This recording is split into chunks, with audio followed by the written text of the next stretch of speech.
अस्सलाम वालेकुम सर। वालेकुम अस्सलाम। अकबर बारी साहब, आप काफ़ी एक्टिव नज़र आ रहे हैं आजकल के दिनों में। कन्वेंशन के हवाले से क्या अपडेट्स हैं, लोग जानना चाहते हैं, ज़रा बताइएगा। जी, हमने 30 अक्टूबर को एक एप्लीकेशन मूव की थी अपना डीसी साहब लाहौर को, तो वहाँ से हमें उन्होंने इजाज़त दी। फिर उसके बाद हम अदालत आली हाई कोर्ट में चले गए। वहाँ से फिर उन्होंने 19 के लिए हमें दिया था, इजाज़त दी थी। तो वहाँ पे डीआई साहब और डीसी साहब ने मुझे कहा कि आपने अगर वर्कर कन्वेंशन किया तो हमें मजबूरन आपको अरेस्ट करना पड़ेगा। हमने पूछा कि आप किसके हुक्म में कह रहे हैं? क्या जी ऊपर से हुक्म है। हमने कहा ऊपर कौन है?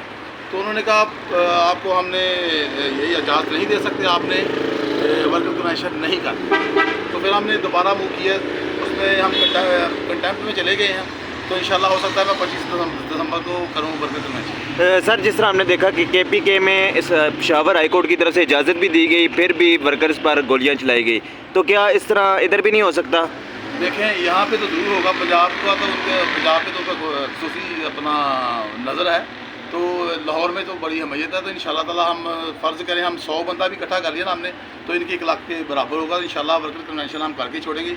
हम लगे हुए हैं, अल्लाह के फज़ल से। अब हमें थोड़े दिनों में डेट मिलेगी, फिर देखते हैं क्या होगा। अच्छा कर सर, क्या समझते हैं अगर पंजाब में आप कामयाबी से वर्कर कन्वेंशन का इनकाद कर लेते हैं तो क्या समझ रहे हैं कि क्राउड निकलने वाला है या कुछ ही हज़ारों लोग होंगे? देखें, मुझे पूरे पाकिस्तान से फ़ोन आए हैं, तो मेरा ख्याल है लोग हज़ारों में लाखों में आएंगे।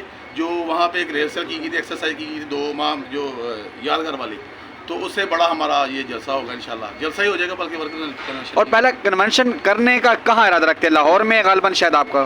हाँ, शायद अपने हल्के में। Thank you so much sir, बहुत शुक्रिया जी।